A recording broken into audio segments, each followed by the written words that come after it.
तो bottom up processing में हम देखेंगे कि हम इसमें बहुत स्मॉलेस्ट पार्ट से स्टार्ट करते हैं। जैसे हमें पहले लेटर्स पता होता है कि लेटर्स क्या होते हैं, साउंड क्या होते हैं, फिर उससे साउंड से वर्ड्स फॉर्म होते हैं, काफ़ी सारे लेटर्स मिलके ग्रुप ऑफ लेटर मिलते हैं तो फिर वर्ड्स का फॉर्म होता है।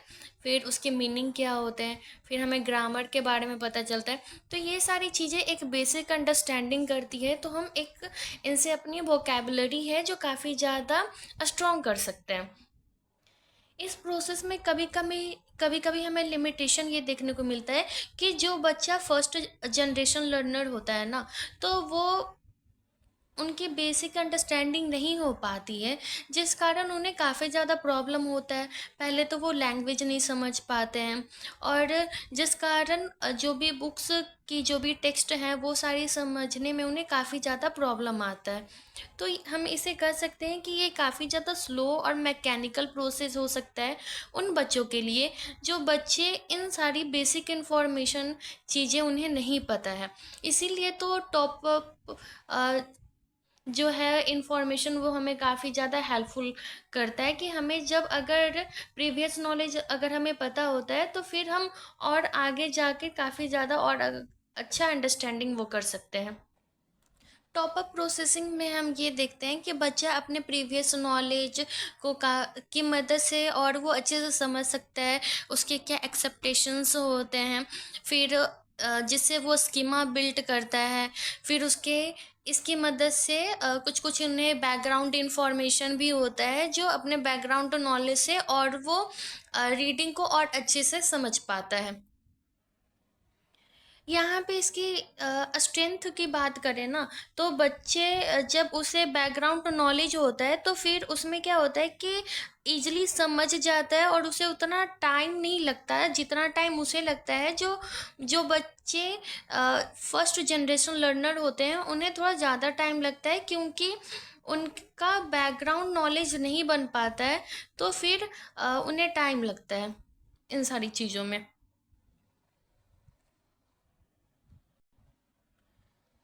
अब इसके फंक्शन भी होते हैं स्कीमा थ्योरी के, तो 6 फंक्शन होते हैं। पहला फंक्शन है जो प्रोवाइडिंग अ फ्रेमवर्क, जहाँ पे अ, जो भी मेंटल स्ट्रक्चर्स हैं उन्हें एक न्यू इंफॉर्मेशन देता है जो एग्जिस्टिंग करता है। जैसे हमने पहले भी बात की कि जैसे फोटोसिंथेसिस एग्जांपल हमने लिया था, तो फोटोसिंथेसिस क्या होता है, उसमें सनलाइट की क्या ज़रूरत होती है, किस तरीके से कार्बन डाइऑक्साइड का रोल होता है। तो ये सारी चीज़ें हैं जो एक तरीके का न्यू इन्फॉर्मेशन बच्चे को पता चला। बच्चे को पहले ये पता था कि पार्ट्स ऑफ प्लांट क्या होते हैं, रूट्स का क्या काम है, शूट्स का क्या काम है, बट उन्हें वो प्रोसेस नहीं पता था कि प्लांट अपने खाना कैसे बनाते हैं, उनका फूड मेकिंग प्रोसेस क्या है। तो इसमें उन्हें न्यू इन्फॉर्मेशन ऐड हुआ कि मतलब सनलाइट आता है तो सनलाइट से किस तरीके से वर्क करते हैं प्लांट्स, क्लोरोफिल क्या होता है। इन सारी चीज़ें उनके लिए न्यू इन्फॉर्मेशन की काम करती है। सेकंड है गार्डिंग अटेंशन, जहाँ पे जो चीज़ें इंपॉर्टेंट है ना उन सारी चीज़ों को सेलेक्ट करता है। जैसे फोटोसिंथेसिस में हमने देखा, तो उसमें जो फ्लावर फ्लावर है, तो फ्लावर का कोई इंपॉर्टेंट रोल्स नहीं है, उनमें इंपॉर्टेंट रोल्स किसके हैं, लीव्स के हैं, पत्तों का इंपॉर्टेंट रोल है। तो हम पत्तों पे ज़्यादा फोकस करेंगे जब फोटोसिंथेसिस की बात आएगी, ना कि हम फ्लावर पर करेंगे। तो यहाँ पे एक सेलेक्टिव अटेंशन होता है कि जो चीज़ें ज़रूरत है उस पर हमें ज़्यादा फोकस करते हैं। थर्ड पार्ट है जो एलोइंग इन्फेरेंस है, जो हमें अगर कोई चीज़ें सीक्वेंस से चल रही है, ठीक है, और उसमें को कुछ मिसिंग होता है तो फिर हम उसके बारे में जानते हैं, फिर हमें और अच्छे से कॉन्सेप्ट बिल्ड होता है। जैसे एग्जांपल के लिए देखिए कि फोटोसिंथेसिस में हमने ये कहा कि पत्तों का काफ़ी ज़्यादा इंपॉर्टेंट रोल होता है। पर अगर हम ये सोचें कि पत्ते ग्रीन कलर के ही क्यों होते हैं, तो उसमें हमें ये पता चलेगा कि क्लोरोफिल के कारण होते हैं। बट अगर हमने ये नहीं जाना होता कि क्लोरोफिल क्या होता है, तो फिर तो ये एक तरीके का मिसिंग इन्फॉर्मेशन था। सिर्फ ऐसे ही हम लोग जान जाते कि हाँ ग्रीन पत्ते होते हैं क्योंकि ट्री ग्रीन होता है। इसका कोई ये लॉजिकल नहीं था, तो हमने ये जाना कि ग्रीन क्यों होते हैं, क्लोरोफिल के कारण।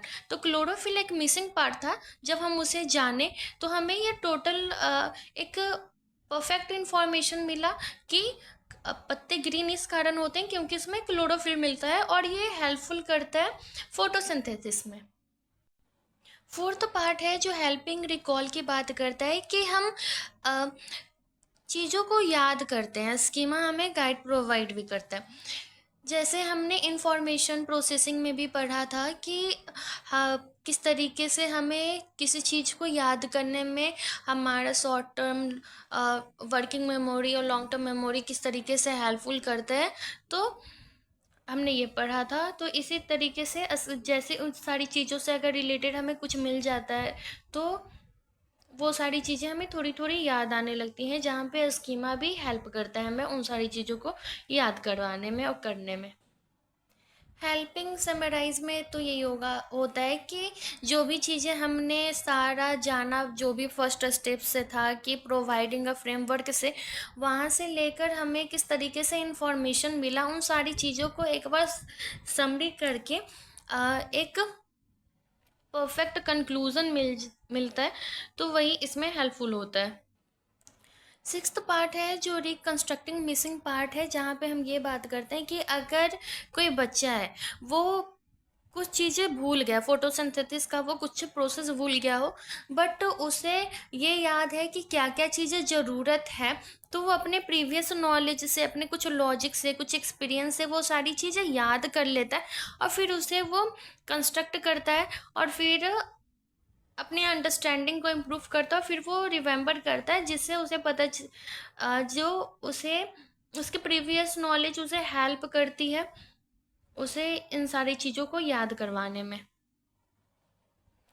अब इम्प्लीकेशन ऑफ स्कीमा थ्योरी देखेंगे कि इन सारी चीज़ों को हम क्लासरूम में कैसे इम्प्लीमेंट करते हैं, बच्चे के लिए किस तरीके से यूज़फुल होगा।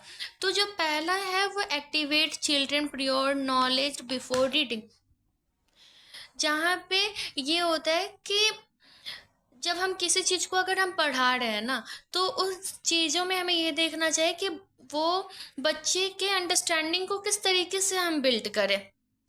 तो जो भी चीज़ हम पढ़ाएंगे उससे रिलेटेड आगे तो हमें बेसिक इन्फॉर्मेशन उसे बताना चाहिए कि क्या क्या है। अगर तुम ये जानते हो तो तुम अपने आप से किस तरीके से कनेक्ट करोगे, बच्चे को ये अलाउ करना चाहिए। तो हम जैसे छोटे छोटे सवाल पूछ सकते हैं, वैसे उस टॉपिक से रिलेटेड कुछ एक्टिविटीज़ भी करवा सकते हैं। और अगर पूछें कि बच्चे ने इस तरीके का अगर एक्सपीरियंस किया है तो अपने एक्सपीरियंसेस को शेयर करो। और अगर जैसे कुछ स्टोरी सुना रहे हैं तो उसका पहले बैकग्राउंड बताओ, फिर ये बताओ कि अगर मान लो कि अगर आपने कुछ इस तरीके से रिलेटेड स्टोरी देखी है तो बताओ क्या होगा क्या नहीं, अगर आप वहाँ होते तो क्या करते। तो ये सारी चीज़ें अगर हम बातचीत करते हैं बच्चों के साथ तो एक तरीके का बॉन्डिंग भी बनता है और बच्चे को हेल्पफुल मिलता है इन सारी चीज़ों को अंडरस्टैंडिंग करने में भी, और बच्चे पार्टिसिपेट भी करते हैं। जो सेकंड पार्ट है वो बिल्ड नेसेसरी बैकग्राउंड नॉलेज।